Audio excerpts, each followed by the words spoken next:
Hey everybody, welcome back to the chaotic little book corner. It is a mess here today. Like you guys can see, it's an absolute disaster. I have my January part 1 book haul here today. Books that I received from publishers, books I picked up in December, books that kind of trickled in from friends, books that trickled in from free situations and experiences and shopping and pre-orders. This is a lot. So I'm not going to go over how each book came into my life unless they were sent to me by a publisher. I'm just going to tell you this is a lot of books compiled over a full month. So I picked up The Mists of Avalon, and this is by Marion Zimmer Bradley, and this is supposed to be a feminist version of King Arthur's life, and it's supposed to be told from the perspective of Guinevere.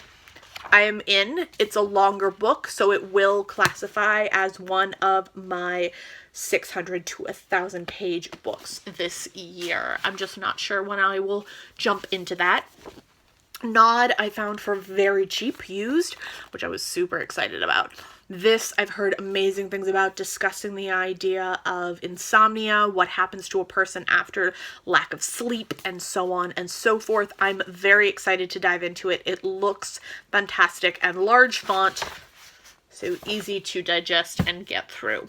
Then we have this. This is a kind of intimacy, and this is from Europa. This is Jen Ashworth. I saw this on Simon from Savage Reads channel and it sounded fantastic.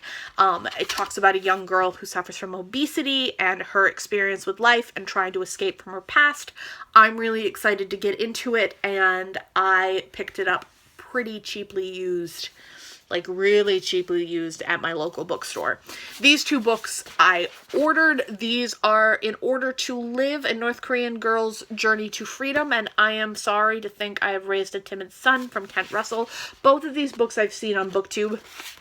They've done their rounds, but I haven't seen very long in-depth conversations about these. I'm curious about the psychology of a person suffering from a dictatorship, and also the psychology of a boy growing up in the US and what that would feel like, or the UK, either or. This is a story that was recommended to me by Sophie from Portal in the Pages? I will link her channel below. This is one of the stories of the massacre in Norway and its aftermath. And it's by Asin Sirfstand, and I am very excited about this. I found this super cheap at my local used bookstore for like $3. Yes. I'm going to try and get more into true crime this year because I'm really curious about the experience of mental illness from serial killers and so on and so forth. I've always been interested in it, but now I'm going to try and dive into true crime and see how that works. Get a little more intense. This is a sci-fi that just released. This is Borderline, and I was happily and excitedly sent this by a friend. She knows me very, very well. This is a sci-fi story about borderline personality disorder. That's really all I know. A year ago, Miley lost her legs and filmmaking career in a failed suicide attempt. Just when she's sure that the credits have rolled on her story, she gets a second chance at Arcadia Project, a secret organization that polices the traffic to and from the parallel reality filled with creatures straight out of myths and fairy tales. I'm down. Yay! This I picked up. This was a part of my Christmas book haul from a money that I received from family. This is Dune, and it's in the Galaxy Penguin edition, and I was requested to read this by Adam from Memento Mori for one of my chunkier books of the year. This one comes in at 700 pages. Yeah, 700 pages. So I'm excited about that. And then we have this. This was given to me by a friend. She picked it up and didn't like it. This is Jam on the Vine, and it's by LaShonda Catrice Barnett. And I have seen this on Mercedes' channel now, and she described it very beautifully, and I am very excited to get into it as well. It talks about race and the injustice of time and history and, you know, all the things that I'm very, very interested in. I'm very excited. And I'm happy that my friend didn't like it because it means I get it. She said it was too literary for her.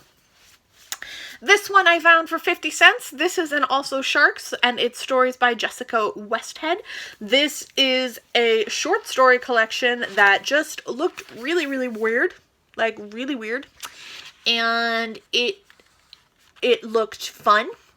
The office cat lady understands better than the rest what it means to be a people person. The kleptomaniac steals because no one can give her what she really wants. And an unemployed carpenter, he doesn't need the spotlight. He's just happy to make the stage. I don't know. It was 50 cents and it looked like fun.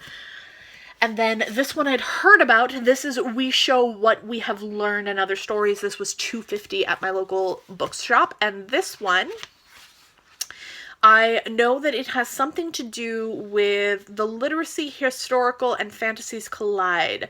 Assemblies of School, Depression era. So this is historical fiction / fantasy / strangeness. I'm down. I'm in. Yes, I'm totally in there. So I pre-ordered this at Anna Karenina and one more from this collection. These are all ones that I'm going to read this year. Anna Karenina I already read, and I'm getting it to place a good copy on my collection. This one I'm going to be reading in either February or March, and then the other one, I'm not sure when I will get to it, but I will be getting to it because I'm on a kick for Russian literature, which worked out really well. I don't know why I picked Russian literature. Yes, I do. My Bampa. My Bampa told me to read Anna Karenina, and now I can't stop. So anyway, this is War and Peace. This is gorgeous. This is the Vintage Classic Edition. Very pretty. Very, very pretty. I really love it. Really love it. Yeah, it's stunning. And then we have Ink. This was talked about by Elizabeth from Books and Pieces, and she didn't own it yet. And I went and looked it up, and I found it for $5 used, and I ordered it, and now I have it. This is Ink. This is the conversation about a culture where those who are immigrants are inked, and they have been marked to show that they are immigrants, and the change of that environment and that culture and how that world is functioning. I'm very excited. And then these three I was sent by publishers. So the first one I requested. Oh, no, those four I was sent by publishers. So this one I requested. This is Europa Editions. This is A Natural Way of Things by Charlotte Wood. I've seen quite a few people talk about this. I know it won the Stella Prize in Australia. And I know a lot of people that I really respect did not like it, but it sounds like something I would still like. So I'm going to give it a shot. And I'm very excited to have it. I really think I'm going to enjoy it. And I know that it has to do with women and sexuality and feminism, and I'm very excited. And then the two that I was actually, they requested that I read these. One is The Investigator and one is Alpine Ballad. Investigator is by Margarita Kelman, and it is translated from the Slovakian, and it is the story of the early 1950s during Stalin's rise, during Stalin's reign, and the struggle of a nation, and a murder takes place, and what happens when the police state gets involved in that murder. And then this story is Alpine Ballad by Vasil Baiki, and this is also translated from the Slavic, and they are both from Glagoslav Publications, and this one is about World War II and two people who escape from a Nazi concentration camp, one who is a soldier and one who is an Italian girl. I'm very excited to experience those two stories. And then this last one was from another publisher that I work with, which is Black Lawrence Press. This is called My Dim Avery, and it's by Gillian Cummings, and this is a Parisian model Prostitute, Rumored Mistress. It's a prose poetry collection talking about beauty and all of these other things. So yes, this is a new poetry collection that I was sent by Black Lawrence Press, and I'm very excited to read this. So yes, those are my December books slash January books slash lots of books slash lots of stuff. I will have another 1 or 2 book hauls this month that will involve books that I ordered with the money from my Christmas, but a lot of the ones that I ordered with Christmas money were pre-orders, so those will trickle in throughout the year. I'm very excited. All right, guys, I will see you soon. Bye!